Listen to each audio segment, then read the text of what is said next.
ایک یہ کہ اقتدار کا حق اس کے پاس ہے جس کے پاس اس کی اہلیت ہے، وہ یہ کہ عملی اقدام کے لیے دنیا میں جو قوانین ہیں ان کے لحاظ سے فیصلہ ہوگا۔ یہ خدا کا بنایا ہوا طریقہ ہے۔ ہمیں ابھی یہ فیصلہ کرنا تھا کہ ہم جو چیزیں کھو چکے ہیں ان کو دوبارہ کیسے حاصل کریں۔ جس وقت طالبان کی ہم سرپرستی فرما رہے تھے کوئی میری بات نہیں سنتا تھا، اس کے پھر نتائج نکلے ہیں۔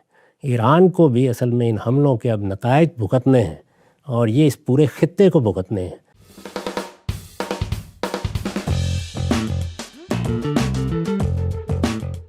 ہیلو، السلام علیکم۔ آج ہماری پوڈ کاسٹ کے لیے بڑی اعزاز کی بات ہے کیونکہ نہ صرف پاکستان بلکہ پوری دنیا کے مسلمانوں کے ایک لیڈنگ تھنکر ہیں، اور پہلی ہی پوڈ کاسٹ دا پاکستان ایکسپیرینس کی جس کے لیے پاکستان سے باہر اگر میں ریکارڈ کر رہا ہوں تو I can't think of any guest better than the man sitting in front of me. Must have all heard of him. ان کے ہم شروع بچپن میں ٹی وی پہ دیکھتے تھے، اب یوٹیوب پہ دیکھتے ہیں، تو نہ صرف اس پوڈ کاسٹ کے لیے بلکہ میرے لیے بھی بہت اعزاز کی بات ہے کہ جاوید احمد گاندھی صاحب ہمارے ساتھ ہیں۔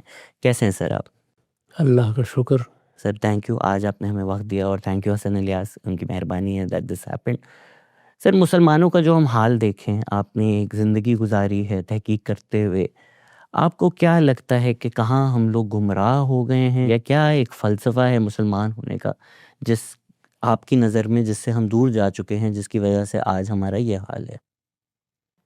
دنیا میں جینے کا ایک ہی فلسفہ ہے اور وہ یہ ہے کہ قومی حیثیت سے علم و اخلاق کی کیا صورتحال ہے۔ فرد کی حیثیت سے اپنی ذاتی زندگی اور ذاتی زندگی کے دائرے میں اپنے فیصلے کرتا ہے۔ قومیں بحیثیت مجموعی اپنے فیصلے کر رہی ہوتی ہیں، ان کے فیصلوں کی بنیاد بھی علم و اخلاق کو ہونا چاہیے، ان کی توجہات کا مرکز بھی اسی کو بننا چاہیے، اور یہی دو چیزیں ہیں جو ان کی تقدیر کا فیصلہ کرتی ہیں۔ ان میں اگر برتری ہے تو دنیا میں برتری ہے، ان میں اگر پستی آ گئی ہے تو اس کا لازمی نتیجہ دنیا میں بھی انحطاط اور زوال ہے۔ مسلمان بھی اس قانون سے مستثنیٰ نہیں ہیں، دنیا کی سب قوموں میں یہی قانون جاری ہے۔ چنانچہ اس کو اللہ تعالیٰ نے بیان کیا ہے قرآن مجید میں کہ ہم ہر قوم کو دنیا کے مسرح پر، دنیا کے اسٹیج پر موقع دیتے ہیں، وہ آ کے جو کچھ صلاحیت اس کے اندر ہے اس کے اعتبار سے اپنا کردار ادا کرتی ہے۔ اس میں یہی علم و اخلاق فیصلہ کن ہو جاتے ہیں۔ وہ اگر ان کی برتری قائم رکھنے میں کامیاب رہتی ہے تو دنیا کے اسٹیج پر اس کا کردار بھی جاری رہتا ہے۔ جب اس میں پستی آنا شروع ہوتی ہے تو بتدریج قوم بھی ختم ہونا شروع ہو جاتی ہے، اور جس طرح ایک فرد بچپن، لڑکپن، شباب اور پھر اس کے بعد بڑھاپے کے مراحل سے گزرتا ہے، قوموں میں بھی کم و بیش یہی مراحل ہوتے ہیں۔ وہ اگر اپنے بڑھاپے کو طویل کرنا چاہیں تو کر سکتے ہیں، لیکن جس طرح ہم ایک بوڑھے آدمی کو یہ کہتے ہیں کہ وہ اپنی صحت کا خیال رکھے اور کوشش کرے کہ حفظان صحت کے اصولوں کی خلاف ورزی نہ ہو، بالکل ایسا ہی معاملہ قوموں کا ہے۔ میرے نزدیک یہ قاعدہ ہے۔ سر اس کا علم کے ساتھ جو آپ لنک کر رہے ہیں وہ تو ہمیں نظر آ سکتا ہے کہ آپ جتنے ایڈوانس ہو، پڑھیں، تو آپ کو ترقی کرنے کا موقع ملے گا، پر اخلاق کے ساتھ جو کنیکشن ہے وہ ہمیں شاید بظاہر تو نہیں نظر آ رہا۔ یا تو اگر آپ سینچریز میں بات کر رہے ہیں کہ ایون اگر رائٹ ناؤ آپ کو کوئی پاورفل نظر آ رہا ہے، بٹ اوور ٹائم وہ ویکن ہو جائے گا اپنے اخلاق کی وجہ سے۔ پر ابھی جو دنیا ہم دیکھ رہے ہیں، جو سب سے بد اخلاق نظر آتے ہیں وہی راج کر رہے ہیں۔ اس کو ہمیشہ تقابل میں دیکھنا چاہیے، یعنی دنیا میں 10، 20، 50، 100 قومیں ہوں گی، ان قوموں میں اگر آپ مقابلہ کر کے دیکھیں تو ان دونوں چیزوں میں کس کو پختگی اور برتری حاصل ہے۔ یہ ہو سکتا ہے کہ ہم مطلق نظریات کی بنیاد پر رائے قائم کریں تو ہم یہ کہیں کہ یہ بھی کیا بد اخلاقی ہے، یہ بھی کیا پستی ہے، یہ کیا چیز ہے یہ لوگ ہمارے سامنے لا رہے ہیں، لیکن اس کو ہمیشہ تقابل میں دیکھنا چاہیے۔ سوال مسلمانوں کے بارے میں تھا، تو مسلمان جب اس معاملے میں دنیا کی باقی قوموں کا مقابلہ نہیں کر سکے، علم کا معاملہ تو بالکل ہی واضح ہے، یعنی پچھلے 500 سال میں مسلمانوں کا دنیا کے علم میں کوئی کنٹریبیوشن نہیں ہے۔ آپ کوئی دو چیزیں بھی ایسی نمائندہ چیزیں نہیں بتا سکتے۔ اس میں جو پستی آئی ہے وہ ہم سب پر بالکل عیاں ہے. یعنی مسلمانوں کی جو بڑی سلطنتیں رہی ہیں، جیسے سلطنت عباسیہ سی، جیسے ہسپانیہ کی سلطنت تھی، ان کے زوال کے بعد جب عثمانیہ سلطنت قائم ہوئی تو اس کا رجحان علمی ترقی کی طرف نہیں تھا. وہ بنیادی طور پر جنگجو لوگ ہیں. انہوں نے اس لحاظ سے اپنی برتری بھی قائم رکھی، اور ابتدا میں وہ بعض چیزوں میں دوسری قوموں سے ممتاز بھی تھے. پھر ان کو خود مسلمانوں کی ایک بڑی میراث بھی میسر آئی تھی. تو یہ زمانہ گزر گیا، اس میں وہ کوئی بڑا کنٹریبیوشن نہیں کر سکے تو اس کے نتائج نکلنے سے. اخلاقی لحاظ سے جو چیزیں قومی زندگی میں زیر بحث آتی ہیں وہ نہیں ہوتی جو انفرادی اخلاقیات سے متعلق ہے. انفرادی اخلاقیات بالکل الگ چیز ہے. قومی اخلاقیات یعنی آپ کے باہمی معاملات کیا ہیں، آپ کے ہاں قانون کا کیا معاملہ ہے، آپ دنیا کے معاملات کرتے ہوئے کن چیزوں کا لحاظ رکھتے ہیں، وہ چیزیں فیصلہ کن ہو جاتی ہیں، اور انہی کا ہمیشہ تقابل بھی کرنا چاہیے. قومی اخلاقیات میں جو چیزیں اہمیت رکھتی ہیں وہ معاملات کی اخلاقیات ہے بنیادی طور پر. اس میں اگر آپ محکم ہیں تو فیصلہ آپ کے حق میں ہو جائے گا، لیکن یہ ہمیشہ تقابل میں دیکھا جاتا ہے. اس کے لیے کوئی اطلاقی حکم نہیں لگایا جا سکتا. سر، جو آپ نے انفرادی اخلاقیات کا ذکر کیا ہے، فلسفے میں ایک وقت تھا کہ مذہب سے انفرادی اخلاقیات کو ڈرائیو کیا جاتا تھا. پھر فلسفی میں مذہب کو ایک طرف رکھ کر ایک سسٹم بنا دیا گیا جس کو انفرادی اخلاقیات موریلٹی کہتے ہیں. تو جہاں تک قومی موریلٹی کا تقاضا ہے، یونائٹڈ نیشنز اور اس طرح کے جو قوانین بنائے گئے تھے جن پہ پہلے بھی تنقید کی جا سکتی ہے کہ وہ پرفیکٹ نہیں تھے، پر اب جو دنیا ہے اسپیشلی پچھلے 2 سالوں میں، اس میں تو یہ لگتا ہے کہ جو قومی آپ کے ریلیشن شپس ہیں یا جو قوموں کا یا جو ملکوں کا بیہیویئر ہے وہ پاور پہ بیسڈ ہے. اس کے کوئی آرڈر ہونا، اس کے کوئی رولز ہونا، اس کی کوئی اخلاقیات اتنی امپورٹنس نہیں نظر آتی. بس یہ نظر آتی ہے کہ جس کے پاس سب سے زیادہ، جس کی لاٹھی اس کی بھینس ہے.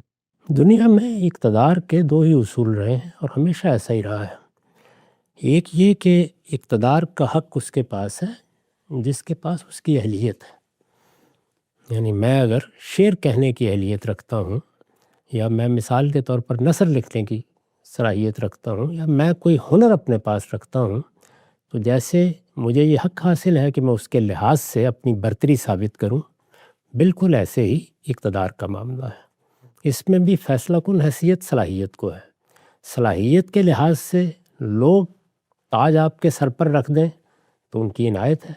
اگر نہیں رکھتے ہیں تو جس کے پاس صلاحیت ہے، یعنی وہ فرد ہے یا وہ کوئی گروہ ہے، کوئی قوم ہے، کوئی جماعت ہے، تو اس کو یہ حق حاصل ہے کہ وہ آگے بڑھ کر اقتدار سنبھال لے. چنانچہ طاقت ہی فیصلہ کن ہوگی. یہ ایک نقطہ نظر ہے. دوسرا یہ ہے کہ ریاست اور حکومت اصلاً لوگوں کی ضرورت سے پیدا ہوئی ہے. یعنی انسان چونکہ اپنے اختیار کا برا استعمال کرتا ہے، سوء استعمال کو روکنے کے لیے لوگوں نے ایک نظم بنایا ہے. کبھی قبائلی سطح پر تھا، اب ملی ریاست کی صورت اختیار کر گیا ہے. اس نظم کے لیے فیصلہ بھی لوگ کریں گے. تو یہ 2 نقطہ نظر ہے. اگر آپ دنیا کی تاریخ پر نگاہ ڈال کے دیکھیں تو اس دوسرے نقطہ نظر کا تو ظہور پچھلی 1-2 صدیوں میں عالمی سطح پر ہونا شروع ہوا ہے. مغرب میں اگرچہ اس دوسرے نقطہ نظر کی بھی ایک روایت ہے اور وہ آپ کو رومیوں تک کے ہاں مل جاتی ہے، لیکن وہ کوئی محکم روایت نہیں بنی عملی لحاظ سے. زیادہ تر وہاں پر بھی طاقت ہی کو اور صلاحیت ہی کی بنیاد پر طاقت کے ظہور کو غلبہ حاصل رہا ہے. ہمارے ہاں بالکل یہی صورتحال ہے. بنو امیہ، بنو عباس، یہ سلجوقی، یہ خوارزم شاہی، یہ بنو امیہ جنہوں نے اسپانیہ پر جا کر قبضہ کر لیا ہے، ہر جگہ صلاحیت کا ادراک اور طاقت فیصلہ کن ہوئی ہے. تو یہی اصول دنیا میں چلا آ رہا ہے. یہ تو پہلی جنگ عظیم میں جب بڑے پیمانے پر تباہی اور بربادی ہوئی تو اس وقت آپ کے علم میں ہے کہ ووڈرو ولسن نے 1918 میں تقریر کرتے ہوئے کانگریس میں نکات پیش کیے. ان کو ووڈرو ولسن کے 14 نکات کہا جاتا ہے. اس میں 14واں نقطہ یہ تھا کہ دنیا میں کوئی اس طرح کا ایک نظام بنایا جائے. اس کے تحت کچھ معاہدات ہونے لگ گئے. یعنی یہ 1918 میں ایک تجویز کے طور پر سامنے آیا، اور پھر اس کے تحت لیگ آف نیشنز، اس کو جمعیت اقوام کہتے ہیں، وہ بنی. خود امریکہ اس میں شامل نہیں ہوا. دوسری جنگ عظیم تک ویسے ہی اس کا خاتمہ ہو گیا. دوسری جنگ عظیم نے مزید خلفشار پیدا کیا، مزید اختلال پیدا کیا. جو لوگ قوت کے بلبوتے پر دنیا پہ حکومت کے خواب دیکھتے تھے وہ سب ٹوٹ گئے. ان کے بکھرنے، ان کے ٹوٹنے کے نتیجے میں یوں سمجھیے کہ اخلاقیات دنیا کو اس وقت یاد آئی جب تھپڑ پڑا اور لوگ نیچے گر گئے۔ جب تک قوت موجود تھی وہی فیصلے کیا کرتی تھی۔ تو یہ کوئی 50-60 سال کا عرصہ ہے جس پہ ہمارے کچھ لوگ پیدا ہوئے ہیں، تو وہ خیال کرتے ہیں کہ دنیا میں شاید یہ سب چیزیں ہمیشہ سے مانی جاتی رہی ہیں۔ طاقت نے اخلاق کی برتری کو کبھی قبول نہیں کیا، وہ ہمیشہ طاقت ہی کو فیصلہ کن سمجھتی ہے۔ یہی چیز ہے جس کو ہمارے شاعر نے اس طرح بیان کیا تھا کہ جدا ہو دین سیاست سے تو رہ جاتی ہے چنگیزی۔ یہ دین یہاں جو لفظ استعمال ہوا ہے یہ اصل میں اخلاق کی برتری کے لیے ہوا ہے، یعنی اخلاق کی اصول کیا ہیں، ان کے ذریعے سے کیسے سیاست کو قابو میں رکھا جاتا ہے۔ سیاست کی باغ ان کے ہاتھ میں ہونی چاہیے۔ جب یہ جدا ہو جائے تو پھر باقی کیا ہوتا ہے؟ چنگیزی۔ تو چنگیزی کیا ہے؟ وہ تعبیر ہے اس چیز کی کہ پھر طاقت فیصلہ کن ہوگی۔ اس میں ایک اور چیز کی وضاحت کر دوں جو آپ نے ابتدا میں کہی ہے، یعنی ہمارے ہاں یہ تصور کبھی نہیں رہا کہ انفرادی اخلاقیات کوئی انسان نے پیدا کرنا ہے، یا یہ انفرادی اخلاقیات آج کوئی ہمارے لیے اختیار کرنے اور ترک کرنے کی چیز ہے، یا اس کے لیے کوئی فلسفہ وجود میں لانا پڑے گا۔ ہمارے ہاں تصور یہ رہا ہے اور اسی کو ہم محکم سمجھتے ہیں کہ اخلاقی شعور انسان کے اندر ودیت ہے، وہ اس کے وجود کا حصہ ہے، وہ اس کی پیدائش کے ساتھ اس میں الہام کر دیا جاتا ہے، اس وجہ سے اس کا ظہور ہر حال میں ہونا ہوتا ہے۔ لیکن انسان کے پاس صرف اخلاقی شعور نہیں ہے، اس کے ساتھ خواہشات ہیں، رغبات ہیں، وہ ان سے متاثر ہوتا ہے، اس کے جذبات ہیں وہ برانگیختہ ہوتے ہیں۔ ان کے درمیان ایک کشمکش یا جدلیات ہے جس سے یہ دنیا چل رہی ہے۔ تو اس میں اصلی امتحان یہی ہے کہ آپ طاقت پر، آپ اپنی خواہش پر، آپ اپنی شہوت پر، کیا آپ کے حادثہ اخلاقی کے فتوے کو برتری کے مقام پر رکھتے ہیں یا نہیں رکھتے۔ اس سے انفرادی زندگی کے فیصلے ہو رہے ہیں، اسی بنیاد پر اجتماعی زندگی کے فیصلے ہو رہے ہیں۔ تو یہ جو بین الاقوامی قانون اور اخلاقیات اور اس طرح کی چیزیں ہیں، یہ تو کوئی پچھلے 50-100 سال کی داستان ہے۔ اس سے پہلے دنیا میں ذرا نگاہ ڈال کے بتائیے کہاں پائے جاتے تھے۔ سر تو جو انفرادی اخلاقیات ہے وہ جو خدا کا مورل کوڈ ہے، regardless of what is happening outside we are bound by that, تو جہاں تک قومی سطح پر ہم نے ایکٹ کرنا ہے یا جو بیہیویئر ہے، جو طاقت کی سچائی ہے وہ تو عیاں ہو گئی ہے سب کو۔ دوسری طرف آپ نے ہمیشہ یہ پریکٹیکلٹی جس کو میں کہوں گا وہ بھی آپ نے پرسکرائب کی ہے کہ اگر جنگ بھی کرنی ہے تو نسبت دیکھو، اگر سامنے 10 لوگ ہیں آپ ایک ہیں اور اس وقت کوئی بدر کا واقعہ تو نہیں ہے، تو آپ اپنی پریکٹیکل دیکھ کے اپنی حیثیت دیکھ کر لڑیں۔ تو جب دنیا میں چیزیں خراب ہیں تو کیوں پریکٹیکل ہو کر مسلمان کو آگے چلنا چاہیے، نہ کہ ایک کانسٹنٹ اسٹیٹ آف جنگ یا ایک constant state of jihad which does not have to be with a gun, اسی اسٹیٹ میں رہنا چاہیے تاکہ جو دنیا کا طریقہ ہے اس کو بدلنے کی کم از کم کوشش تو کی جائے۔ پیغمبروں کی تعلیم یہی ہے کہ دونوں کام ہوں گے، یعنی آپ دنیا کو تبدیل کرنے کی کوشش تو ہر حال میں کریں گے، لیکن یہ کوشش آپ نے کیسے کرنی ہے؟ یہ استدلال کے ذریعے سے ہوگی، دنیا کے ذہن کو بدلیں گے، اس میں مکالمہ ہوگا، اس پہ نقطہ نظر پیش کیے جائیں گے، اس میں ان کو علم و عقل کی روشنی میں متعین کر کے لوگوں کے سامنے رکھا جائے گا۔ تو دنیا کو بدلنے کی راہ ہمیشہ یہی رہے گی۔ جہاں تک کسی عملی اقدام کا تعلق ہے وہ ہمیشہ حالات کے لحاظ سے ہوگا، یعنی پیغمبروں نے کبھی خودکشی کی تعلیم نہیں دی، وہ یہ بتاتے ہیں کہ کس وقت کیا طریقہ اختیار کرنا ہے۔ وہ اپنی ذاتی زندگی میں بھی اس کا لحاظ رکھتے ہیں، اور جب کبھی ان کو قومی زندگی کی رہنمائی کا موقع ملا ہے تو وہاں بھی انہوں نے ہمیشہ اس کا لحاظ رکھا ہے۔ جب آپ فیصلے کرتے ہیں، خاص طور پر قومی فیصلے، تو وہ آپ کے کوئی انفرادی نوعیت کے اقدامات نہیں ہوتے، وہ فیصلے ایک پوری قوم پر، اس کے جوانوں پر، بوڑھوں پر، اس کی معیشت پر، اس کی معاشرت پر اثر انداز ہوتے ہیں۔ وہ فیصلے جذبات کی نگاہ سے نہیں دیکھے جانے چاہیے، ان کو ہمیشہ عملی لحاظ سے دیکھا جائے گا، عملاً کیا ممکن ہے۔ یہی سبق اللہ تعالیٰ نے دیا، قرآن مجید کی سورہ انفال میں بالکل واضح طور پر بتا دیا کہ پیغمبر کی موجودگی میں بھی طاقت کا توازن دیکھا جائے گا، اور اس کو باقاعدہ بیان کیا، اور یہ بتایا کہ جس وقت تمہارے ایمان میں بہت پختگی تھی، تمہاری جماعت بڑی ہی متعین جماعت تھی اور اس میں زیادہ تر سابقون الاولون تھے، اس وقت 1 اور 10 کی نسبت بھی کفایت کرتی تھی۔ لیکن الآن خفف اللہ عنکم، اللہ تعالیٰ نے اب یہ ذمہ داری کم کر دی ہے، اس لیے کہ تمہارے ہاں جماعت اس طرح کی نہیں رہی. کیوں؟ نئے لوگ مسلمان ہو گئے، وہ اب صدیق و فاروق کے سطح کے نہیں ہیں سارے کے سارے. تو اب کیا ہوگا؟ ایک نسبت دو. تو وہاں دیکھیے پیغمبر موجود ہے، دنیا کی وہ جماعت موجود ہے جس کو اللہ تعالیٰ خیر امت کہتے ہیں، صحابہ اکرام کی جماعت. یعنی اس کے بارے میں مجھے یا آپ کو کوئی رائے نہیں قائم کرنی، خود پروردگار کی رائے قرآن مجید میں نقل ہو گئی ہے، ان کے بارے میں یہی بیان کیا ہے. تو یہاں کیا چیز بنیاد ہے؟ وہ یہ کہ عملی اقدام کے لیے دنیا میں جو قوانین ہیں ان کے لحاظ سے فیصلہ ہوگا. یہ خدا کا بنایا ہوا طریقہ ہے. اور جہاں تک تعلق ہے حق کو بیان کرنے کا، صحیح بات کہنے کا، وہ ہر حال میں کہنی ہے. اس کے لیے آپ بڑے سے بڑا اقدام کریں، لیکن وہ اقدام کیا ہے؟ حق کی شہادت دینا، صحیح بات کہنا. عملی اقدام جب آپ کریں گے اس میں لوگوں کی جان خطرے میں آئے گی، مال خطرے میں آئے گا، وہ ایک ذمہ دارانہ اقدام ہے، وہ ہمیشہ حالات کے لحاظ سے ہوگا. اس میں میرا تھوڑا سا جو تعجب ہے یا جو سوال ہے وہ یہ ہے کہ ایک موریلٹی آف دا ایکشن اس کا کانسیکوینس کیسے ڈٹرمن کر سکتا ہے؟ کہ اگر ایک ریزننگ ہے وہ اے پرائر ہو سکتی ہے، اے پوسٹر ہو سکتی ہے. میں سمپل زبان میں بولوں، ایک بیٹسمین نے شاٹ مارا ہوا اوپر میں، اگر کیچ ہو گیا تو بہت برا شاٹ تھا، اگر چھکا لگ گیا تو بہت اچھا شاٹ تھا. تو جو آپ عملی اقدام دے رہے ہیں اگر وہ مشکل بھی ہے لیکن اگر سکسیزفل ہو جائے تو وہ صحیح ہو گیا، اور اگر وہ مشکل تھا لیکن وہ فیل ہو گیا تو وہ پریکٹیکل نہیں تھا تو وہ امورل ہو گیا. تو کانسیکوینس ایک ایکشن کی موریلٹی کیسے ڈٹرمن کر سکتی ہے؟ نہیں، ایسا نہیں ہوتا. اقدام کامیاب بھی ہو گیا ہے اور وہ اصولی یا اخلاقی لحاظ سے غلط تھا تو غلط ہی رہے گا. مثلا شہاب الدین غوری نے ہندوستان پر حملہ کیا ہے، تو یہ حملہ کرنا اگر غلط ہے یا اس کی کوئی بنیاد نہیں ہے میرے یا آپ کے نزدیک، تو ایسا ہی کہا جائے گا. اس کو کامیاب ہو گیا تو ظاہر ہے کہ اس کو عملاً قبول کیا جاتا ہے. تو اخلاقی لحاظ سے تو کبھی کسی کو معاف نہیں کیا جا سکتا. اگر اخلاقی طور پر کسی نے کوئی غلط اقدام کیا وہ زیر بحث رہے گا. اب اس کا نتیجہ کیسے نکلتا ہے؟ نتیجہ لازماً اخلاقی طور پر صحیح ہونے سے نہیں نکلتا. اس کے لیے دنیا میں جو قوانین کار فرما ہے وہ ملحوظ ہوتے ہیں. اگر آپ کے پاس طاقت نہیں تھی تو ظاہر ہے کہ نتیجہ اور نکل آئے گا. تو اس میں ایک چیز یہ ہے کہ مورلی یا اخلاقی لحاظ سے آپ نے کسی اصول کی خلاف ورزی کر دی، یہ کبھی بھی تبدیل نہیں ہوگی. اس میں صرف ایک اضطرار کا استثناء ہے کہ آپ یہ بتا سکیں کہ یہاں ہم مجبور ہو گئے. اس کو آپ تازہ مثال سے سمجھ لیجئے.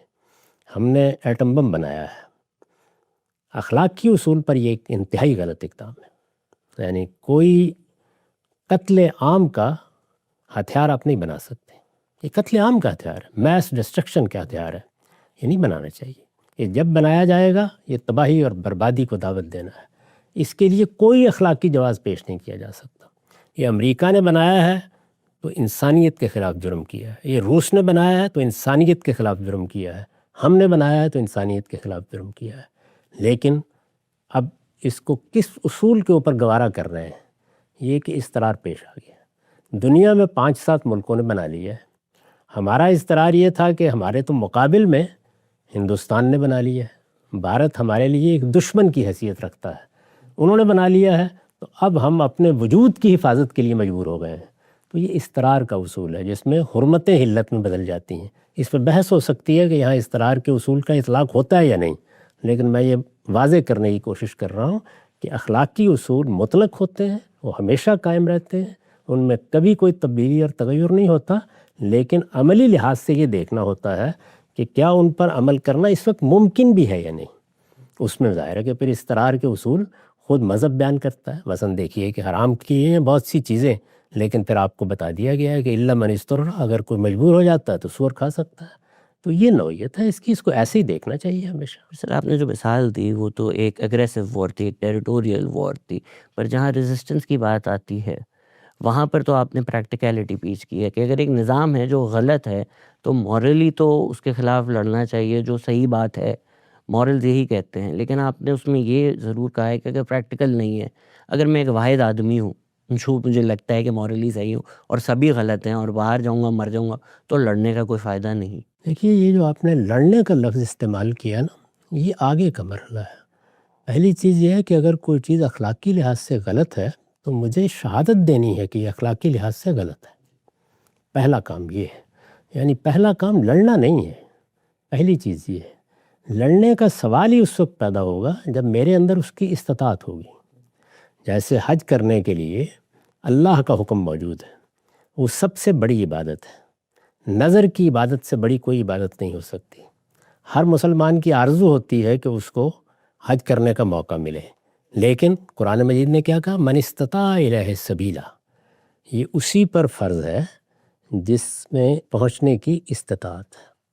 سفر کرنا ہے، اس کے لیے جسمانی طاقت بھی چاہیے، بیماریوں سے بچا ہونا بھی چاہیے، اور جیب میں پیسے بھی چاہیے.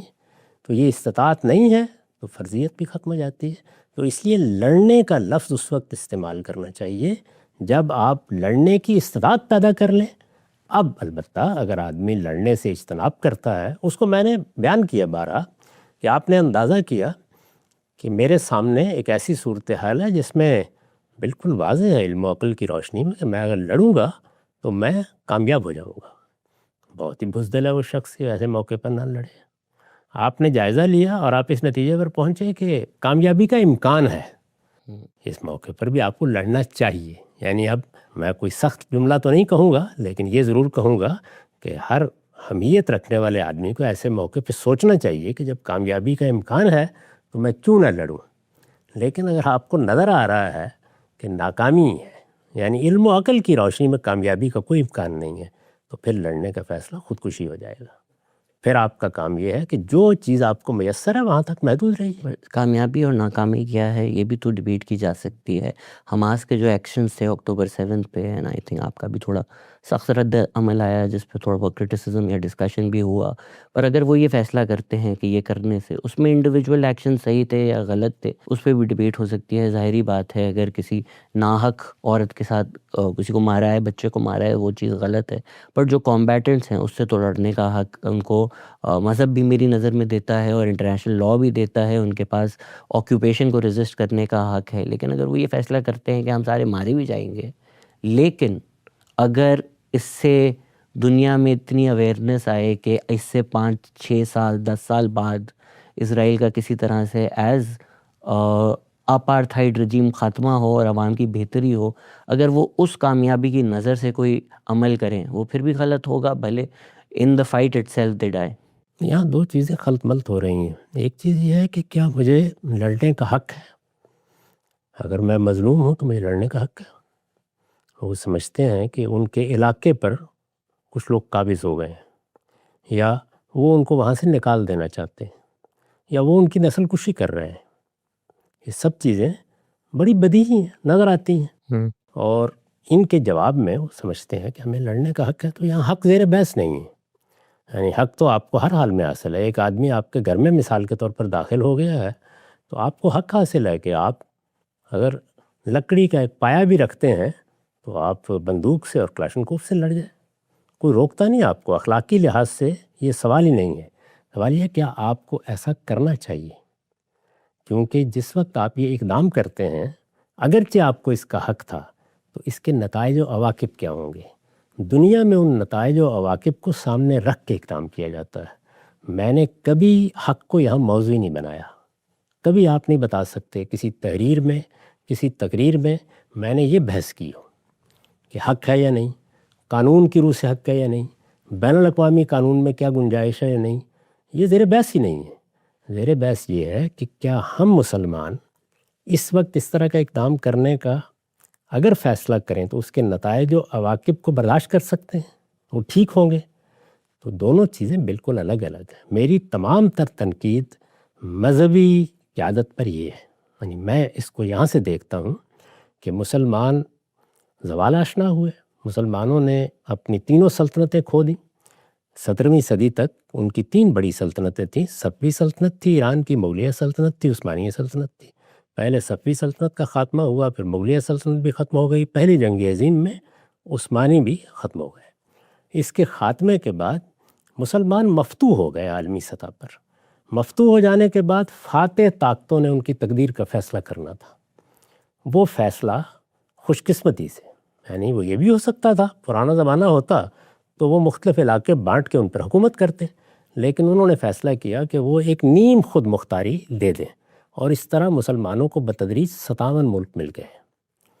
میرے نزدیک یہ صورتحال ہے جس میں اگر مذہبی قیادت کو قبول کر لیا جائے کہ وہ جو اقدامات کرنا چاہتی ہے وہ کرے، جن کو آپ کہتے ہیں کہ وہ حق حاصل ہے آپ کو، حق زیر بحث نہیں ہے، اس کے اثرات پوری مسلمان قوم پر ہوں گے، اس کے اثرات اس کے نوجوانوں پر ہوں گے، اس کے مستقبل پر ہوں گے، اس کے آگے اٹھنے پر ہوں گے، اس کے اپنی نشرت ثانیہ کی جد و جہد پر ہوں گے۔ یہ اتنے گہرے اور اتنے غیر معمولی اثرات ہیں، اور اب آپ اس کو دیکھ سکتے ہیں۔ جب میں نے اس پر نقد کیا تھا اس وقت ابتدا تھی، اس وقت وہ انتہا کو پہنچ رہے ہیں۔ تو جب آپ اس کے نتائج و عواقب کے لحاظ سے کہتے ہیں کہ یہ موضوع نہیں ہے، یہ بالکل اسی طرح جیسے میں نے انفرادی مثال دی کہ میں اپنے نوجوان بیٹے کو بھی نصیحت کرتا ہوں کہ بیٹے اس وقت صورتحال یہ ہے کہ تمہارے پاس تو لکڑی کا ایک پایا ہے، لیکن آنے والا ایک توپ لے کے آ گیا ہے، تو اس وجہ سے یہ مقابلہ کرنے کا وقت نہیں، مال دے دو۔ تو یہ فیصلے اصل میں عملی عواقب کا لحاظ کر کے کیے جاتے ہیں۔ ساری تنقید یا اختلاف اس پر ہے، یہ زیر بحث ہی نہیں ہے کہ حق ہے یا نہیں ہے، اس پر بھی گفتگو ہو سکتی ہے، لیکن میں نے کبھی اس پہلو سے اس موضوع پر گفتگو ہی نہیں کی۔ پر اگر تاریخ نے ہمیں یہ سکھایا ہے کہ نیم خود مختاری کا بھی اثر وہی نکلے گا، لیبنان نے نیم خود مختاری کی، آپ بھی دیکھ رہے ہیں کہ ساؤتھ لیبنان میں کیا ہو رہا ہے۔ جس طرح آپ نے نیوکلیئر ویپنز کی اگزامپل دی تھی، غدافی کو بولا گیا کہ آپ اپنے ویپنز دے دیں، جب اس نے دے دیے تو اس کا کیا حال ہوا۔ تو ہم ایک مورل سٹینڈ پوائنٹ جس طرح ہمیں کہا کہ نیوکلیئر بام بنانا غلط ہے، لیکن ایران اگر دیکھے کہ غدافی کے ساتھ کیا ہوا اور پھر وہ بولے کہ بنانا ہے، تو پریکٹیکلی وہ ٹھیک چیز ہے۔ تو یہاں اگر ہم تنقید کرتے ہیں حماس پر یا فلسطینیوں پر کہ جب سامنے نظر آ رہا ہے کہ وہ اتنی بڑی طاقت ہے، وہ گولی لے کے مار دے گا، تمہارے پاس ایک پتھر ہے، لیکن انہوں نے یہ دیکھا ہے کہ انہوں نے جب انتفاضہ کیا، انہوں نے جب اوسلو اکارڈز کیے، ہر جگہ کا فیصلہ وہی ہوا، تو نیم خود مختاری سے بھی ملک چھینا گیا، زمینیں چھینی گئیں۔ ویسٹ بینک میں نیم خود مختاری ہے، کبھی آ کے کوئی جلا دیتا ہے، کبھی آ کے کوئی آپ کی ماں بہن بیٹیوں کے ساتھ جو کرتا ہے، سیٹلرز کی کہانیاں واضح ہیں۔ تو نیم خود مختاری سے بھی تو کچھ نہیں ملا۔ نہیں، سوال یہ نہیں کہ ملا کیا یا نہیں کیا ملا، یعنی نیم خود مختاری آپ کو فاتح کی حیثیت سے نہیں دی گئی، مفتوح کی حیثیت سے دی گئی۔ یعنی اصلاً تو پرانی تاریخ دیکھیں تو جب مفتوح ہو جاتی ہیں قومیں تو لوگ حکومت کرتے ہیں نا، یعنی بابر نے آ کے ہندوستان پہ حکومت کی ہے، ابراہیم لودھی کو شکست دینے کے بعد قبضہ کر لیا اور ہندوستان میں مغلیہ سلطنت قائم ہو گئی، اور پھر 300 سال یا اس سے بھی کچھ زیادہ عرصہ تک قائم رہی۔ تو پرانے زمانے میں تو یہی ہوتا تھا، جنہوں نے قبضہ کیا آپ دیکھیے کہ وہ فلسطین میں داخل ہو گئے۔ پہلی جنگ عظیم میں فلسطین پر برطانیہ کا قبضہ ہو گیا، اسی طریقے سے باقی ملکوں کا حال تھا، خود ہم مقبوض تھے، یعنی ہندوستان پر بھی برطانیہ کا قبضہ تھا۔ تو یہ صورتحال ہے جس میں آپ کو ایک نیم خود مختاری ملی، اور اس میں جیسے میں نے ابھی عرض کیا کہ کچھ بہت سے ادارے بن گئے، کچھ بین الاقوامی قانون کی روایات قائم ہو گئیں، جن کے تحت کوئی 50-100 سال دنیا کو ایسے ملے جس میں بین الاقوامی قانون اور اخلاقی اصولوں کی بھی کچھ گفتگویں ہوئیں، کچھ قومی ریاستوں کے بارے میں حفاظت کا احساس پیدا کیا گیا۔ یہ سرحدیں کافی حد تک محفوظ ہیں، دنیا ان کی نگرانی کر رہی ہے، یہ صورتحال آپ کو ملی۔ یہ صورتحال کوئی آئیڈیل صورتحال نہیں ہے، اس میں آپ کو یہ دیکھنا ہوتا ہے کہ آپ کس طرح کے اقدامات کریں جس میں آپ کو کم سے کم نقصان پہنچے۔ نقصان تو پہنچ چکا ہے، مزید بھی پہنچے گا، اور اگر اس میں دوسری جانب سے کوئی اقدام ہونا ہے تو کیا آپ اس اقدام کو روک سکتے ہیں؟ آپ اس کو حکمت سے کیسے روکیں؟ طاقت سے روکنے کا سوال تو ختم ہو گیا جب آپ شکست کھا گئے۔ تو یہ سب حکمت عملی کی بحث ہے، اس میں کوئی اصرار نہیں ہے۔ میں جس چیز کو صحیح سمجھتا ہوں، میرے خیال میں اس وقت مسلمانوں کی ساری سیاسی قیادت اسی کو صحیح سمجھتی ہے، یعنی سیاسی قیادت میں کوئی اختلاف نہیں۔ سیاسی قیادت ہر جگہ اس نتیجے پر پہنچ چکی ہے کہ ابھی ہمارے لیے تعمیر کا وقفہ تھا، ہمیں ابھی یہ فیصلہ کرنا تھا کہ ہم جو چیزیں کھو چکے ہیں ان کو دوبارہ کیسے حاصل کریں، اپنی طاقت کیسے بحال کریں۔ ہمارے لیے اصل کرنے کا کام یہ تھا، اس میں ہمیں ایک موقع چاہیے تھا۔ یہ موقع صرف ایک صورت میں مل سکتا تھا، اور وہ یہ کہ آپ آگے بڑھ کر اسرائیل کو قبول کر لیتے، اس کے بغیر یہ مل ہی نہیں سکتا تھا۔ جب آپ نے اس کو ماننے سے انکار کر دیا، پھر وہی کچھ ہونا تھا جس کی آپ تصویر کشی کر رہے ہیں۔ تو میں تو بات وہاں سے شروع کرتا ہوں۔ مجھ سے جب یہ پوچھا گیا تو میں نے اس کا جواب دیا تھا، اور وہ جواب آپ نے سنا ہوگا۔ مجھ سے پوچھا تھا ایک صاحب نے اسی طرح انٹرویو کرتے ہوئے کہ تمہارے خیال میں مسلمانوں کو کیا کرنا چاہیے، تو میں نے یہ کہا تھا اسی وقت تسلیم کر لینا چاہیے تھا۔ تسلیم کر کے اپنے لیے لائے عمل بنانا تھا. جب آپ تسلیم نہیں کریں گے تو اعلان جنگ ہو گیا. تو اب تو آپ کے پاس انتخاب ہی ختم ہو گئے. میں نے بات وہاں سے شروع کی. میری بات کو اس جگہ سے سمجھنے کی صحیح کیجیے. میں اس کی درخواست کروں گا، اور وہ یہ کہ یہاں زیر بحث یہ نہیں ہے کہ کیا حق ہے اور کیا باطل ہے. میں شکست کھا چکا ہوں. جب میں شکست کھا چکا ہوں تو مجھے اپنے وجود کی حفاظت کرنے اور اپنی اس شکست کو فتح میں بدلنے کے لیے کیا لائے عمل اختیار کرنا چاہیے، وہ زیر بحث ہے. یہاں پر حق اور باطل کی بحث ہی نہیں ہے. میں نے خود جس وقت عراق پر حملہ ہوا ہے تو ایک شہر آشوب لکھا تھا، اور اس میں یہ بھی کہا تھا، وہ شائع شدہ موجود ہے، کہ دنیا کی سیاست میں کوئی حق ہے نہ باطل، ہر چیز یہاں مارکہ سود و زیاں ہے. دنیا پر ابلیس حکومت کر رہا ہوتا ہے. اس میں آپ نے اپنی عزت، اپنی آبرو کو کیسے بچانا ہے، اس وقت جو سرمایہ آپ کے پاس ہے اسے کیسے محفوظ رکھنا ہے، اور آگے کیا اقدام کرنا ہے. یعنی ہم بھی یہ کر سکتے تھے کہ بنگلہ دیش کے معاملے میں اسی پر کھڑے ہو جاتے کہ ہم نے قبول نہیں کرنا، لیکن اس وقت سیاسی قیادت کے ہاتھ میں باغ تھی. انہوں نے آگے بڑھ کر اس کو قبول کر لیا، اور یہ دیکھیے کہ وہاں پھر کس طرح کی انتقامی روش پیدا ہوئی، لیکن وہ آگے نہیں بڑھی، وہ ایک حد تک محدود رہی. یہی معاملہ میں نے عرض کیا ہے. جب آپ یہ کہتے ہیں کہ ہم نے مانا نہیں، تو اصل میں آپ نے اعلان جنگ کر دیا ہے. جب آپ نے یہ کام کر دیا ہے تو اب اس کے کچھ نتائج نکل رہے ہیں، وہ نکل رہے ہیں، اور وہ دونوں جانب سے نکل رہے ہیں. یہ تو ایک جیو پولیٹیکل اوپینین، اس پہ ظاہری بات ہے اختلاف ہو سکتا ہے، اور ہے بھی. میرا کئی کتابیں لکھی گئی ہیں کہ 47 میں اسرائیل کے جو لوگ ہیں ان کو پتہ تھا کہ یونائٹڈ نیشن جو بھی فیصلہ کرے، بین گوریون کے بھی خود کے بیانات ہیں کہ فیصلہ تو آن دا گراؤنڈ ہی ہوگا. تو یونائٹڈ نیشن جس طرح پارٹیشن کرتا، پیلسٹائن پلان جو بھی بنتا، انہوں نے وہی کرنا تھا. بٹ یہ پھر ایک لمبی ڈبیٹ ہو جاتی ہے. یہ فلسطین میں آپ کی رائے ہے، پر ایران کی جہاں تک رائے آتی ہے، ان کے پاس جتنی طاقت تھی کہ وہ شکست کو اوائڈ کر سکیں وہ کرتے ہیں، پر پھر آپ ان کے ایکشنز کو بھی تنقید کرتے ہیں. تو ایران نے تو وہی کیا کہ جس طریقے سے وہ اوائڈ کر سکتے ہیں شکست یا جنگ جیت سکتے ہیں وہ کیا. تو وہ کیوں غلط ہیں پھر؟ نہیں، انہوں نے تو جیسے ہی وہاں مذہبی حکومت قائم ہوئی، اس سے پہلے تو کوئی مسئلہ نہیں تھا. یعنی ایران تو تسلیم کر چکا تھا، اسرائیل کو بھی تسلیم کر چکا تھا. وہ کبھی برسر جنگ نہیں ہوا شاہ کے زمانے میں. جب وہاں مذہبی حکومت قائم ہوئی، یعنی میرے نزدیک عالم اسلام کا بنیادی مسئلہ یہ ہے کہ اس میں مذہبی قیادت کا زاویہ نظر بالکل اور ہے اور سیاسی قیادت کا بالکل اور ہے. اور اصل کشمکش یہ ہماری داخلی کشمکش ہے. جیسے ہی مذہبی قیادت کو اقتدار حاصل ہوا، انہوں نے اعلان جنگ کر دیا. پہلے دن اعلان جنگ کر دیا. مرگ بر امریکہ، مرگ بر شیطان بزرگ. انہوں نے فوری طور پر جو وہاں سفارتی عملہ تھا اس کو یکبال بنا لیا، اور اس کے بعد ایک جنگ چھیڑ دی. وہ جنگ بڑی غیر معمولی جنگ ہے. اس میں بڑے جدید طریقے اختیار کیے گئے ہیں. اس میں شام میں مراکز بنائے گئے، اس میں لبنان میں حزب اللہ وجود پذیر ہوئی، اس میں ایک پورا کا پورا ہلال بنا دیا گیا مزاحمت کا، اس میں حوثیوں کو برانگیختہ کیا گیا، اس میں ایران عراق جنگ ہوئی. تو یہ مذہبی قیادت کے اقتدار میں آنے کے بعد یہ ہدف بالکل متعین کر دیا گیا کہ کم سے کم پہلے مرحلے میں ایک شیعہ سلطنت کو وجود میں آنا چاہیے. تمام اقدامات اس کو سامنے رکھ کے کیے گئے ہیں. جس وقت آپ اعلان جنگ کر دیتے ہیں تو پھر تو اصل میں فیصلہ میدان میں ہوتا ہے. وہاں آپ پیچھے ہٹیں، وہاں آپ آگے جائیں، پھر دوسرا بھی آپ کے سامنے آ جاتا ہے، وہ بھی اپنے وجود کو برقرار رکھنے کے لیے اقدامات کرتا ہے. اور میں نے پہلے عرض کر دیا کہ جب ایسے اقدامات کیے جاتے ہیں تو اخلاقی اصول ملحوظ رکھنا پھر پیغمبروں کا کام ہوتا ہے.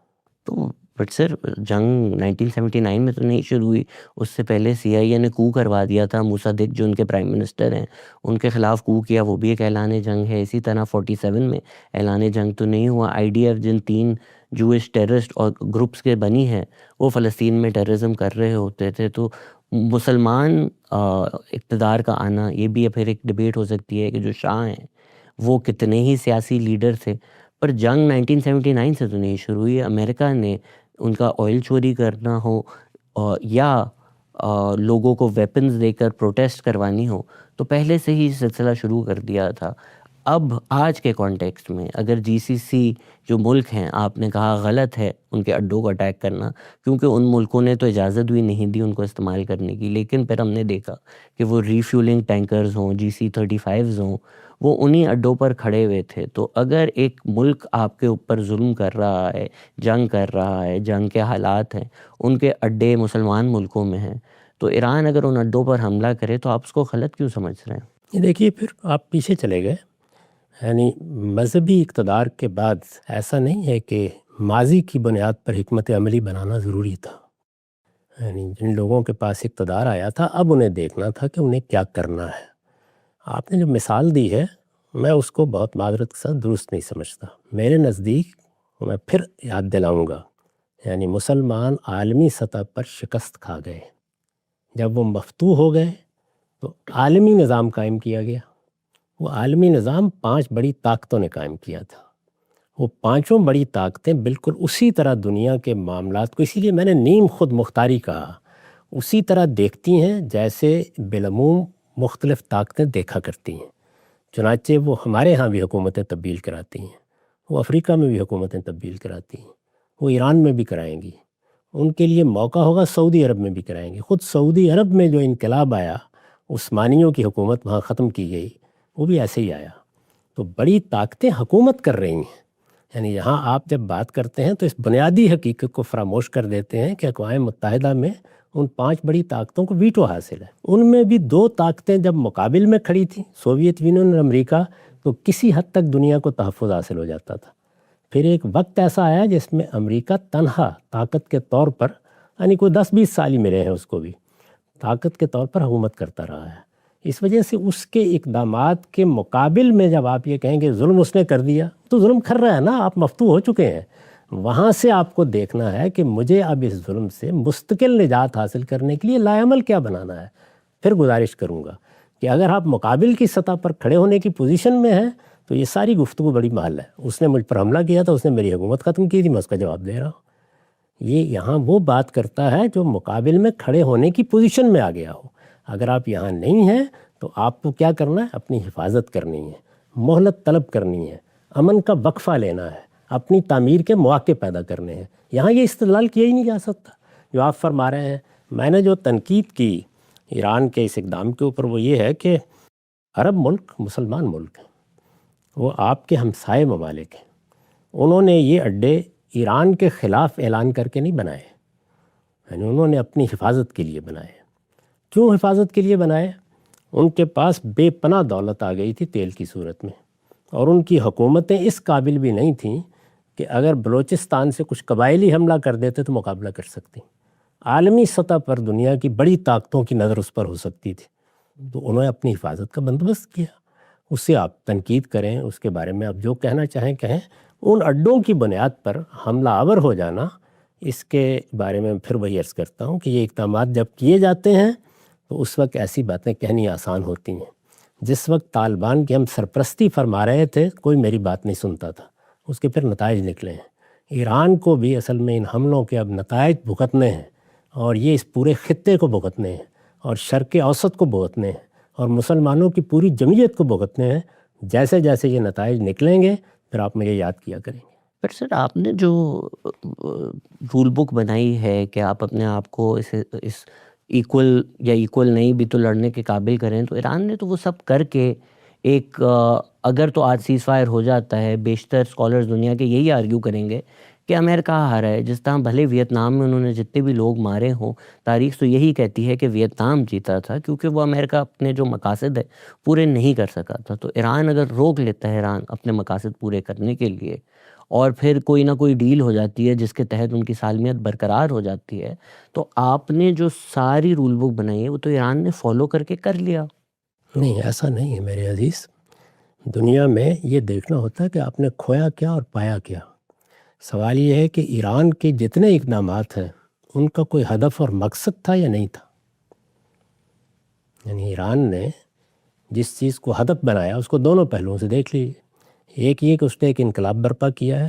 یہ انقلاب اس پورے علاقے میں جہاں جہاں مواقع ہیں برآمد ہونا چاہیے. اسرائیل ایک مقابلے کی طاقت ہے، اس کا خاتمہ ہونا چاہیے. ان میں سے کون سی چیز حاصل ہوئی؟ اس وقت تو ان کی سالمیت کی جنگ بن چکی تھی. یہ تو اس وقت بنی ہے. یعنی پہلے میں نے یہ صورتحال پیدا کر دی کہ میرے وجود کو خطرہ لاحق ہو. اب میری فتح کیا ہے کہ میں نے اپنے وجود کو بچا لیا. پر سر سوال یہ ہے کہ میں نے ایک اقدام کیا ہے نا. یعنی میں اپنے گھر سے باہر نکل کر میں نے فیصلہ کیا کہ میں سامنے والے گھر پر پتھر ماروں گا. اس کا میں بالکل حق رکھ سکتا ہوں. ہو سکتا ہے کہ مجھے کوئی پرانے معاملات ہوں جن کو چکانا ہو، یہ سب چیزیں ٹھیک ہے، میں نے فیصلہ کر لیا.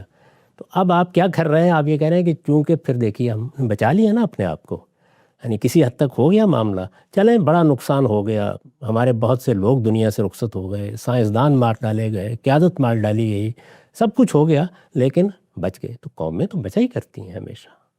یعنی کون سا ایسا زمانہ ہے جب 2 ایٹم بم چلا دیے گئے تھے، کہ جاپانی قوم مر گئی تھی، جاپانی قوم نے اس کے بعد بھی اپنے آپ کو بچا لیا تھا۔ یعنی قوموں کے بچنے اور نہ بچنے کا معاملہ یہ بالکل اور ہے۔ بچ گئے، اس کے بعد آپ پھر دوبارہ شروع ہو جائیں گے، آگے آپ کی حکمت عملی کیا ہوگی وہ بتائے گی۔ تو جو آپ نے اقدام کیا تھا، اس اقدام کے حوالے سے دیکھا جائے گا کہ اس کے نتائج کیا نکلے۔ اسرائیل نے کیا نتائج نکالے؟ سر اس میں جو آپ نے انالوجی دی کہ ایران نے پتھر مارا، 1979 میں رجیم آئی، 1980 یا 81 میں صدام حسین کو یو ایس نے بیک کر کے جنگ کروا دی۔ ایران نے تو اپنی تاریخ میں پہلا پتھر حزب اللہ کس نے بنائی؟ حوثی کس نے بنائے؟ آگے پہلی شام جنگ تو میں یہ سارے معاملات کیسے ہوئے؟ آگے اگین پہلے پتھر کی شروعات تو پتھر ان پر برسائے گئے سب سے پہلے۔ نہیں، دیکھیے بات یہ ہے، آپ اصل میں عملی اقدام سے شروع کرتے ہیں۔ جس دن یہ معاملہ ہوا اس کے بعد امریکہ کے ساتھ انہوں نے برسر جنگ ہونے کا فیصلہ سنا دیا۔ جس وقت آپ فیصلہ سنا دیتے ہیں تو عملی اقدام کدھر سے ہونا ہے؟ وہ جس کے خلاف آپ فیصلہ سناتے ہیں اس کی طرف سے بھی ہو سکتا ہے۔ یعنی عملی اقدام کے لیے تو پھر دوسرا بھی اقدام کرے گا نا۔ ابھی آپ دیکھیں نا کہ اس ساری جنگ میں اسرائیل نے کیا حاصل کیا ہے۔ یہ صحیح ہے کہ اس کو بھی نقصان اٹھانا پڑا ہے، اس نے جو اپنی ایک طاقت کا بھرم قائم کیا ہوا تھا اس میں بھی فرق پڑا ہے، لیکن اس سب کے باوجود وہ اپنے علاقے کو محفوظ کیے ہوئے ہے۔ اس نے طاقت بالکل ختم کر کے رکھ دی ہے، بہت معمولی مزاحمت رہ گئی ہے۔ حزب اللہ کو شدید نقصان پہنچایا ہے، 400 کلومیٹر تک کم و بیش وہ شام میں اپنے لیے بفر قائم کر چکا ہے، لبنان میں بھی یہی صورتحال ہے۔ تو حاصل کیا ہوا ہے اس کو اس لحاظ سے دیکھنا چاہیے۔ یعنی یہ جو طریقہ ہے یہ ہو سکتا ہے کہ لوگوں کے لیے قابل قبول ہو، لیکن میرے نزدیک یہاں سوال یہ ہوتا ہی نہیں ہے کہ آپ کو حق حاصل تھا یا نہیں۔ بھئی حق تو حاصل ہے، ہر آدمی کو حق حاصل ہے کہ وہ اپنا اقدام کرے جس کو وہ صحیح سمجھتا ہے۔ وہ فلسطین کے لوگوں کو بھی حق حاصل ہے، ان کے ملک میں ایک دوسری قوم آ کے بیٹھ گئی ہے، وہ مزاحمت کر رہے ہیں۔ تو یہاں حق نہ حق کا سوال نہیں ہے، سوال یہ آپ نے حکمت عملی کیا بنائی۔ کیا ایران نے مزاحمت کی حکمت عملی بنائی ہے یا نہیں بنائی، یا اس نے اپنی حدود میں رہنے کا فیصلہ کیا؟ یعنی یہ ایک قومی ریاست ہے، ہم اس کے اندر ہیں، ہمارا ہدف اس کی تعمیر ہے۔ آپ اس کے مقابل میں دیکھیے پاکستان نے بالکل یہی طریقہ اختیار کیا، وہ عالمی معاملات میں اس طرح کی کسی ایکسپینشن میں نہیں گیا، اس نے ایٹم بم بھی بنا لیا ہے، کوئی نہیں روک سکا اسے۔ تو اس لیے یہاں زیر بحث یہ ہے ہی نہیں ہے کہ حق کیا ہے اور باطل کیا ہے۔ حق و باطل کا سوال ہو تو میں ابھی ہار پہنا دیتا ہوں آپ کے گلے میں۔ سوال یہ ہے حکمت عملی کے لحاظ سے جو طریقہ آپ نے اختیار کیا وہ صحیح تھا یا غلط تھا۔ خواہش تو تھی میری کہ ڈائلس آؤں گا کوئی گلے میں ہار پہنائے گا، پر یہ نہیں پتا تھا کہ یہ آفر آپ سے آئے گی۔ تو سر اس وقت جو آپ بتا رہے ہیں، اگر دنیا کا یہی حال ہے اور پھر وائلنس بھی ہم نہیں کر سکتے، تو دنیا میں کوئی سسٹم وائلنس کے بغیر بدلا نہیں، تو کیا مسلمانوں کو بس پھر قبول ہی کر لینا چاہیے کہ جو اگر ہم ہار چکے ہیں تو پھر ہم ہارے ہی رہیں گے؟ تو جو جب تک طاقت میں ہے، یا تو کوئی معجزہ ہو جائے خدا کا کہ یہ لوگ خود سے نست و نابود ہو جائیں تو ہم پاور میں آ جائیں، ٹل دین ہمیں بس ہیڈ ڈاؤن رکھ کر جو یہ لوگ کہتے ہیں ماننا پڑے گا۔ مجھے ہمیشہ اس پر تعجب ہوتا ہے جب سیاہ سفید بنا کے دکھایا جاتا ہے، یعنی یا ہم لڑیں گے یا ہم ہار جائیں گے۔ نہیں، ہم شکست کھا گئے، یہ ایک واقعہ ہے۔ اب ہمیں اپنی تعمیر کی مہلت چاہیے، امن کا موقع چاہیے۔ یہ خدا کے پیغمبر نے بھی حدیبیہ کا معاہدہ کر کے 10 سال کے لیے حاصل کرنا چاہا تھا، یہ ہماری ضرورت ہے۔ اس وجہ سے جب موقع آئے گا تو لڑیں گے بھی۔ ظلم و عدوان کے خلاف جہاد ہمارے دین کا حکم ہے، ہم اس کی تیاری بھی کریں گے۔ ہمارے پیغمبر نے نہیں، ہماری کتاب نے، ہمارے پروردگار نے ہمیں کہا ہے کہ اعدوا لہم ما استطعتم من قوۃ ورباط الخیل، اپنے گھوڑے تیار رکھو۔ تو تیاری کریں گے۔ یہ تیاری صرف گھوڑوں ہی کی نہیں ہوتی، دور حاضر میں یہ معیشت کے لحاظ سے بھی کرنی ہے، یہ علاقائی تحفظات کے لحاظ سے بھی کرنی ہے، یہ بین الاقوامی طور پر جو معاملات زیر بحث آ جاتے ہیں ان میں بھی اپنے مقام کو دیکھنا ہے، اپنی تعمیر کا یہ کام کرنا ہے۔ جب وہ ہو جائے گا تو حکمت عملی زیر بحث ہے، اس کے بعد دیکھیں گے کیا اقدام کرنا ہے۔ معلوم نہیں ہمارے حق میں کوئی فیصلہ ہوتا ہے یا دنیا میں کسی اور قوم کے حق میں فیصلہ ہوتا ہے۔ دنیا میں اللہ کا قانون یہ ہے کہ تلک الایام نداولھا بین الناس، کسی کو بھی کوئی ابدیت حاصل نہیں ہے۔ دنیا میں مختلف قومیں دنیا کے مسرح پر نمودار ہو رہی ہیں، اپنا کردار ادا کر رہی ہیں. ہم نے بھی یہ کردار کم و بیش 1000 سال تک ادا کیا مسلمانوں کی حیثیت سے. بالکل ممکن ہے کہ دوبارہ اس کا موقع مل جائے، لیکن بہرحال اس کی تیاری کرنا، صحیح حکمت عملی اختیار کرنا، صحیح وقت پر اقدام کرنا، یہی ساری باتیں ہیں جو کسی بھی اقدام میں کہی جاتی ہیں. میں نے بھی یہی باتیں کہی ہیں. اس میں اگر دوسرے لوگوں کا نقطہ نظر صحیح ہے کہ نہیں ہم نے یہ طریقہ اختیار کیا وہ ٹھیک ہے، اس کے نتائج و عواقب آپ افغانستان میں بھی دیکھ لیں، اس کے ایران میں بھی دیکھ لیں، اس کے فلسطین میں بھی دیکھ لیں، اس کے باقی دنیا کے اندر بھی دیکھ لیں. یہ تو نتائج و عواقب فیصلہ کر دیں کہ کیا کیا آپ نے. میں جب یہ کہہ رہا تھا کہ جب آپ ایک مذہبی گروہ کو غیر جمہوری طریقے سے کسی ملک پر مسلط کرنے میں مدد کریں گے تو وہ پلٹ کے اپنے نظریے کے ساتھ آپ پر حملہ آور ہو جائے گا. اس لیے کہ مسلمانوں کی مذہبی قیادت اگر اقتدار حاصل کر لے، مذہبی قیادت تو موجود ہے، ایک واقعہ ہے، اگر اقتدار حاصل کر لے اور وہ سنی ہو تو خلافت کی طرف بڑھے گی، شیعہ ہو تو امامت کی طرف بڑھے گی. یہ ناگزیر ہے، یہ ممکن ہی نہیں کہ آپ اس سے گریز کر سکیں. اس میں قومی ریاست کے تصور کا کوئی سوال نہیں ہے. اس وجہ سے اگر دونوں کے پاس کسی بھی پہلو سے اقتدار آتا ہے تو قومی ریاستیں اپنی خیر منائیں، جلد یا بدیر وہ ہدف بنے گی. یہ امریکہ نہیں بنے گا، بہت دور بیٹھا ہوا ہے، وہ تو ایسے ہی کوئی اقدام کرے گا واپس آ جائے گا. اور عام طور پر یہ جو بڑی طاقتیں ہوتی ہیں وہ اس طرح کی مہمات کرتی رہتی ہیں. سوال یہ میرے خطے کے ساتھ کیا ہوگا، میرے وطن کے ساتھ کیا ہوگا، میرے ملک کے ساتھ کیا ہوگا، گرد و پیش کی مسلمان ریاستوں کے ساتھ کیا ہوگا، 57 ملکوں کے ساتھ کیا ہوگا. میرا کنسرن یہ ہے، کیا ہوگا؟ تباہی ہوگی، بربادی ہوگی، اس کے سوا کچھ نہیں ہوگا. جو 35 سال تک طالبان میں آپ لوگوں کی حکمت عملی کا نتیجہ نکلا وہی نکلے گا. آپ کو پھر کابل پر بم برسانے پڑیں گے. تیار ہو جائیں اس کے لیے. سر اگر میں کسی پولیٹیکل ایکسپرٹ سے بات کر رہا ہوتا تو ان کی ایک رائے ہوتی، اس پہ یہ رائے ڈسکشن ہو سکتا تھا، بٹ سنس آپ ایک اسلامک تھنکر ہیں تو میں چاہوں گا کہ اسلامک پرنسپلز سے ہی ڈرائیو کر کر آپ کی رائے آتی ہے، کیونکہ وقت کی تھوڑی قلت ہے. میں اپنی انڈرسٹینڈنگ پیش کرنا چاہوں گا، جہاں جہاں غلط ہوگا اس کی اصلاح دیجیے گا. کہ آپ کی نظر میں سورہ توبہ کے جو احکامات ہیں وہ اس وقت کے لیے تھے، وہ وقت ختم ہو گیا. آئی نو کہ پروفٹ صلی اللہ علیہ وسلم کے بعد خلافت میں بھی کیا، لیکن آپ کہتے ہیں وہ وہی وقت تھا، وہ آج کے لیے نہیں تعین ہوئے ہوئے، اور آج کے دور میں آپ نے یا میں نے نہیں کرنا. تو اگر تو یہ صحیح ہے تو یہ فیصلہ کس طرح سے ہوتا ہے کہ قرآن میں کیا چیز ہے وہ اس وقت کے لیے ہی تھی صرف، اور کیا ایسی چیزیں ہیں جو آج کو مجھے بھی فالو کرنی چاہیے؟ یہ فرق کس طرح سے واضح ہوگا؟ Not to somebody like you, ظاہری بات ہے آپ کا تو اسکالرلی ورک ڈیکیڈس کا ہے، بٹ ایز اے لے مین اگر میں قرآن پڑھ رہا ہوں مجھے یہ وقت فرق کیسے واضح ہوگا اگر میں صحیح ہوں کہ یہی فرق ہے؟ قرآن مجید خود بتاتا ہے، وہ جب کوئی حکم دیتا ہے تو اس کی پوری تفصیل کرتا ہے. یہ بتاتا ہے کہ کس بنیاد پر دیا گیا ہے، اس کی نوعیت کیا ہے، اس کا تعلق پیغمبر سے ہے یا پیغمبر کے گھرانے سے ہے، اس وقت کے حالات سے ہے، صحابہ کرام کی جماعت سے ہے، عام لوگوں سے ہے، یہ کوئی ابدی حکم ہے یا اس کا تعلق کسی خاص صورتحال سے ہے. تو اس کو واضح کرتا ہے. اس میں صرف احکام بیان نہیں ہوتے، یہ ساری چیزیں بھی بیان ہوتی ہیں اس کے ساتھ، اور بڑی وضاحت کے ساتھ بیان کرتا ہے. تو اس وجہ سے ہر چیز کو دیکھا جائے گا، لیکن وہاں سے حکم لینا کون سا ہے؟ یعنی جہاد کا حکم ہے نا، تو جہاد کا حکم تو ابدی طور پر موجود ہے کہ ظلم و عدوان کے خلاف ہم جہاد کر سکتے ہیں، اقدام کر کے بھی کر سکتے ہیں، مدافعت میں بھی کر سکتے ہیں. میں نے خود اس کو لکھا ہے، بیان کیا ہے، ہمیشہ لوگوں کو بتایا ہے. ضرور کریں، یہ تو زیر بحث ہی نہیں ہے. تو اگر کوئی اس میں غلط ترجمہ نکالتا ہے کہ یہود و نصارہ آپ کے دوست نہیں ہو سکتے، تو ورڈ یا ٹیکسٹ تو وہی کہتا ہے، لیکن اس کا جو کانٹیکسٹ ہے وہ کیوں لوگوں کو پھر سمجھنا مشکل ہو جاتا ہے؟ ہر جگہ جب آپ کسی چیز کو سمجھتے ہیں تو آپ کو تینوں مراحل سے گزرنا ہوتا ہے. لفظ کے معنی کیا ہے، جملے کی تعریف کیا ہے، سیاق و سباق کیا ہے. ہمارے ہاں قرآن مجید کے ساتھ بدقسمتی سے یہ معاملہ ہوتا ہے کہ اس میں سیاق و سباق کو نظر انداز کر دیا جاتا ہے. اس کے نتیجے میں آپ جب آیت کو اس کے اندر سے اٹھا لیتے ہیں تو میں آپ کی اس گفتگو میں سے اٹھا کے دیکھیے کیسا فتنہ پیدا کر سکتا ہوں. سر ہمارا وقت تو ختم ہو گیا، پر لوگوں نے بہت سارے سوال پوچھے تھے. جس طرح آپ نے کہا کہ جو اسپیسیفک سوال ہیں اس کے تو آپ کے جواب دیے ہوئے ہیں، پر کچھ لوگوں نے خاص بھیجے ہیں. کہ شارام اظہر ایک اسکالر ہیں، انہوں نے بولا کہ جو عربک روٹ ہے ربا کا، اس کا مطلب زیادہ ہوتا ہے، مطلب سرپلس یا انکریمنٹ یا گروتھ. ایک نان فائنینشیل سینس میں اگر کہیں بھی زیادتی ہو رہی ہے فائنینشلی تو وہ اس سے مطلب جوڑا جائے گا، جو جس طرح کارل مارکس بھی کہتے ہیں. تو اس کو ہم کیوں لمٹ کرتے ہیں صرف انٹرسٹ پر، یا اس کو ہمیں اسی طرح سمجھنے کی ضرورت ہے کہ جہاں بھی ایک سرپلس اپروپریشن ہوگی فائنینشیل، وہ سب ربا ہے. عربی زبان کے الفاظ کا مطلب ہمیشہ ان کے عرف استعمال سے سمجھا جاتا ہے.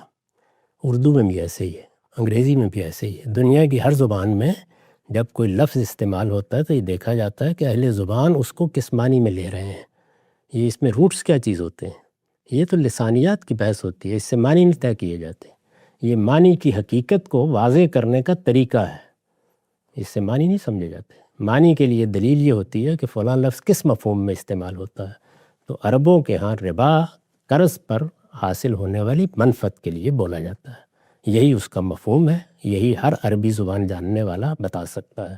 یہ جو بعض لوگوں نے دیکھ لیا بعض لغتوں میں روٹ ہوتے ہیں، ان کو یہ معلوم ہی نہیں ہے کہ کس لیے ہوتے ہیں. His view on what Islam says about reading Umri Qaza Namaz, especially if it's in tens of thousands, how to complete them if they're required to be completed while keeping regular and khushu in current prayers. اس میں رسالت مآب صلی اللہ علیہ وسلم نے کوئی بات نہیں فرمائی. علماء نے اپنے اجتہادات سے مختلف آراء قائم کی ہیں. ان میں سے ایک رائے یہ ہے کہ اس کی کوئی ضرورت نہیں ہے، اللہ تعالیٰ نے توفیق دی، آپ توبہ کریں. اس سے پہلے اگر نماز نہیں پڑھی ہے تو اللہ تعالیٰ سے معافی مانگیں، اللہ معاف فرما دے گا. بعض لوگ یہ رائے دیتے ہیں کہ جو عام طور پر نوافل پڑھے جاتے ہیں فرضوں کے ساتھ، ان کو آپ قضا کی نیت سے پڑھتے رہیں، جتنا موقع مل جائے گا پروردگار قبول کر لے گا. بعض لوگوں کا البتہ خیال یہ ہے کہ آپ حساب کریں اور ایک ایک نماز کو اسی طرح ادا کریں. تو یہ تینوں آراء ہیں، تینوں اجتہادی آراء ہیں. میرے نزدیک وہی بات صحیح ہے کہ آپ جتنی تلافی کر سکتے ہیں وہ کرتے رہیں اور اللہ سے معافی مانگتے رہیں. سورہ طلاق کی جو 4 نمبر آیت ہے وہ کہتی ہے the timeline for prepubescent girls. اس میں میرے خیال سے سوال یہ ہے کہ جو حیض والا معاملہ ہے اس میں کچھ لوگ اس طرح انٹرپریٹ کرتے ہیں کہ جن کو حیض نہیں آیا یعنی وہ اس عمر پر نہیں پہنچے، اور کچھ لوگ کہتے ہیں کہ جن لوگوں کی کیپیبلٹی یا ابیلٹی میڈیکل وجہ سے نہیں ہے. آپ اس کو کس نظر سے دیکھتے ہیں؟ جی اسی دوسرے طریقے سے لیے کہ اس میں لم یحزنا کے الفاظ ہیں. اس کا مطلب یہ ہے کہ حیض کی عمر ہے لیکن حیض نہیں آیا. آگے الفاظ میں قرآن نے واضح کر دیا ان ارتبتم، اگر تمہیں شبہ ہو رہا ہے کہ ہو سکتا ہے کہ پیٹ میں کچھ ہو تو پھر عدت گزارنی چاہیے. سر کئی لوگ اس طرح کے سوال پوچھ رہے ہیں کہ آپ جب دنیا کا حال دیکھتے ہیں، فلسطین میں جو ہو رہا ہے وہ دیکھتے ہیں تو ان کا تھوڑا خدا پہ یقین اٹھ جاتا ہے. تو ایسے لوگوں کو آپ کیا کہنا چاہیں گے جو ظلم دیکھ کر سوچتے ہیں کہ اگر خدا ہے تو وہ کچھ کر کیوں نہیں رہا؟ خدا نے یہ دنیا اس اصول پر نہیں بنائی کہ اس نے کچھ کرنا ہے. اس نے انسانوں کو مامور کیا ہے کہ وہ ایک امتحان سے گزریں اور وہ ظلم و عدوان کا مقابلہ بھی کریں اور اس کو ختم کرنے کی جدوجہد بھی کریں. If humans create artificial general intelligence, would it also be accountable to God? خدا کے سامنے خدا کی بنائی ہوئی مخلوق جواب دیتی ہے. انسان کوئی چیز بنائے گا تو انسان کے سامنے جواب دہ ہوگی. ہر مخلوق اپنے خالق ہی کے سامنے جواب دہ ہوا کرتی ہے. سر تھینک یو، آپ نے ہمیں آج اتنا وقت دیا. میں سوال تو 5000 تھے بٹ آپ کے میں سارے جو سوال جن پہ ویڈیوز میں خود دیکھ چکا ہوں، مجھے پتہ ہے کہ ویڈیوز ایگزسٹ کرتی ہیں تو وہ میں نے پاس کر دیے. اس وقت سر جو دنیا میں ہو رہا ہے، جاتے جاتے آپ اگر مسلمان ہیں یا پاکستانی ہیں، کیا آپ کوئی میسیج دینا چاہیں گے ہم کو؟ یہی کہ جذباتی طریقے سے چیزوں کو دیکھنے کی بجائے دونوں چیزیں ہمیشہ متوازی طور پر سامنے رکھیں. اخلاقی اصول کیا ہیں، دین کی ہدایات کیا ہیں، ان کو بیان کریں، ان پر خود عمل پیرا ہوں، ہر موقع پر ان کا لحاظ رکھیں. عملی اقدامات ہمیشہ عملی حالات کو دیکھ کر کریں. یہ تعلیم ہمیں خود ہمارے پیغمبر نے دی ہے، یہی تعلیم قرآن مجید نے دی ہے. اس وقت مسلمانوں کے لیے صحیح لائے عمل یہ ہے کہ وہ تمام توجہ اپنی تعمیر پر مرکوز کریں. جو ان کو قومی ریاستیں دے دی گئی ہیں ان کو اس وقت قبول کریں، اور قبول کر کے توسیع پسندانہ نقطہ نظر کی بجائے پوری کوشش کریں کہ پہلے اپنے آپ کو اس جگہ کھڑا کر لیں. علم و اخلاق میں اگر وہ کسی برتری کے مقام پر پہنچیں گے تو یہ اس کے بعد کا سوال ہے کہ اب آگے کیا اقدامات کرنے ہیں. یہ انڈیویجول لیول پہ بھی یہ کریں. اگر لیٹس سے کوئی امریکہ میں رہتا ہے، اس کو پتہ ہے کہ میں اگر سارا دن بولوں کہ امریکہ جینوسائیڈ فنڈ کر رہا ہے فلسطین میں تو پولیس آ جائے گی، تو وہ غلط کو غلط نہ بولے اپنے آپ کو بچانے کے لیے. انفرادی زندگی میں سب لوگ بہت ٹھیک فیصلے کر رہے ہوتے ہیں. کبھی غور کر کے دیکھ لیں، یہ اصل میں ساری قوم کو مروا دینے کے موقعوں کے اوپر جذباتی تبدیلیاں ہوتی ہیں. انفرادی فیصلے بالکل ٹھیک ہو رہے ہوتے ہیں. اس میں بھی وہی اصول ہے کہ آپ کو اللہ تعالیٰ نے توفیق دی ہے، آپ صحیح بات کہیں. صحیح بات کہنا، سلیقے سے بیان کرنا، غلط بات پہ تنقید کرنا، سلیقے سے تنقید کرنا، قانون کو اپنے ہاتھ میں لینے سے گریز کرنا، آپ یہ اختیار کریں. جہاں بھی آپ اختیار کریں گے اس کے مواقع ہوں گے. اس کا امریکہ سے کیا تعلق ہے؟ ذرا یہی بات ذرا امارات میں کہہ کے دیکھیں، ذرا سعودی عرب میں کہہ کے دیکھ لیں. تو اس میں یہ دیکھنا پڑے گا نا کہ حالات کیا ہیں. یہ جتنے لوگ آپ کو بہت تقریریں کرتے ہوئے نظر آتے ہیں، یہ جب وہاں جاتے ہیں تو کبھی چونو چرا کرنے کی گنجائش بھی نہیں اپنے لیے پاتے. حالات کے لحاظ سے آپ کو دیکھنا ہوتا ہے کہ آپ کیا بات کرنی ہے، کتنی کرنی ہے، کیسے کرنی ہے. یہ چیز انفرادی زندگی میں لوگ خوب ملحوظ رکھتے ہیں. کبھی آپ نے دیکھا ہے کہ کسی آدمی نے دبئی ایئرپورٹ پر اترنے کے بعد یہ تقریر کی ہو، جدہ ایئرپورٹ پر اترنے کے بعد اس طرح کی تقریر کی ہو، احرام باندھ کے حرم میں کھڑے ہو کر یہ تقریر کی ہو؟ کوئی نہیں کرتا. ہر شخص دیکھتا ہے چاروں طرف کہ حالات کیا ہیں. تو عالمی سطح پر بھی حالات کا اندازہ کر کے آپ کو اقدام کرنا ہوتا ہے. حق کی شہادت البتہ سلیقے کے ساتھ دی جاتی ہے. اس کا یہ مطلب نہیں ہوتا کہ آپ ہر جگہ ہنگامہ برپا کر دیں. جہاں سیاسی جدوجہد کی گنجائش ہے سیاسی جدوجہد کریں، جہاں بات کہنے کی گنجائش ہے وہاں بات کہیں، اور جہاں آپ کسی چیز کو سلیقے کے ساتھ صرف بیان کر سکتے ہیں اس کو اسی طرح بیان کریں جیسے ہمارے علماء ملوکیت میں بھی بیان کرتے رہے ہیں، اور انہوں نے اس کے لیے بڑی قربانیاں دی. سر آپ نے بتایا کچھ شعر بھی آپ کو بہت پسند ہے، کوئی آپ جاتے جاتے کوئی اس آج کے جو حال ہیں اس پہ کوئی شعر سنانا چاہیں گے؟ اس پہ وہ میں نے اختتام آپ کرتے کو ہیں. اس سے پہلے ہی سنا دیا تھا، آج کے حوالے پر سنا دیا تھا، اور یہ بتا دیا تھا آپ کو کہ دنیا کی سیاست میں کوئی حق ہے نہ باطل، ہر چیز یہاں مارکہ سود و زیاں ہے. Thank you sir for your time. Thank you for listening. Take care. خدا حافظ.